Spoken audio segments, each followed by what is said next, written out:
All India मजलिस ए इत्तेहाद उल मुस्लिमीन के प्रमुख असदुद्दीन ओवैसी ने पैगंबर मोहम्मद के खिलाफ बीजेपी के दो नेताओं की आपत्तिजनक टिप्पणी को लेकर केंद्र की मोदी सरकार पर निशाना साधा। ओवैसी ने दावा किया कि खाड़ी देशों में ये मामला बड़ा हो गया है, इसलिए देश के प्रधानमंत्री ने मजबूरी में अपनी पार्टी के राष्ट्रीय प्रवक्ता के खिलाफ कार्रवाई की है। ओवैसी ने मोदी सरकार पर आरोप लगाया कि जब देश का मुसलमान कार्रवाई के लिए बोल रहा था तब कार्रवाई क्यों नहीं की गई। जब मुस्लिम देशों ने बीजेपी के दोनों नेताओं के बयानों पर आपत्ति जताई तब ही क्यों इस मामले में कार्रवाई की गई। बीजेपी प्रवक्ता नुपुर शर्मा और नवीन जिंदल के बयान देश में एक बड़ा मुद्दा बन गया है। देश की अलग अलग पार्टियां बीजेपी पर आरोप लगाते हुए अलग अलग राय दे रही हैं।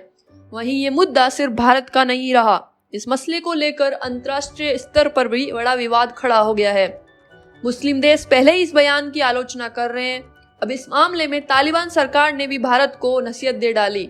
तालिबान ने भारत सरकार से कहा है कि वह कट्टरपंथियों को इस्लाम का अपमान करने और मुस्लिमों की भावनाओं को भड़काए जाने से रोके।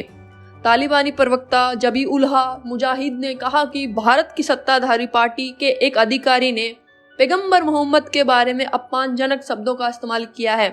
अफगानिस्तान का इस्लामिक अमीरात सख्त तौर पर इसकी निंदा करता है।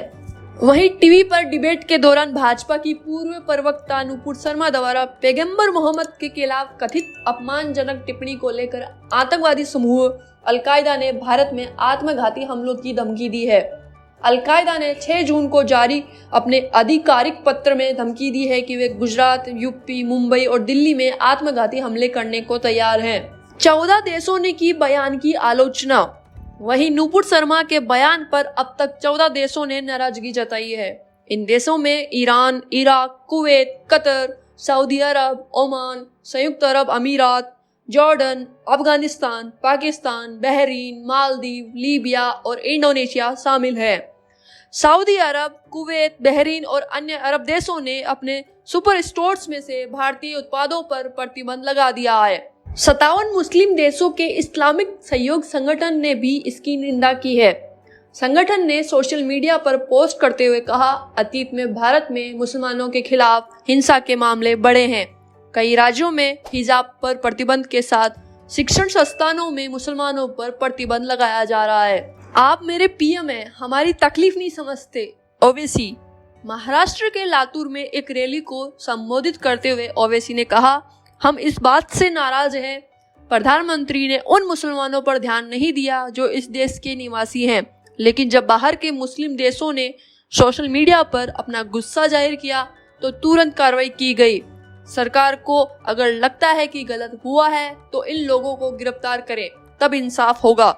अगर मैं पीएम मोदी के खिलाफ कुछ असंसदीय भाषा का उपयोग कर लूं तो बीजेपी के लोग अरेस्ट ओवैसी का मुद्दा बना लेते हैं, लेकिन हम 10 दिनों से नुपुर शर्मा और नवीन जिंदल की गिरफ्तारी की मांग कर रहे हैं तो हमारी बात तक नहीं सुनी जा रही है। वहीं ओवैसी ने कहा कि आप मेरे पीएम हैं, आपको मेरी बात सुननी चाहिए। आप विदेशों के नेताओं को खुश करना चाहते हैं, आप उनकी तकलीफ को समझते हैं।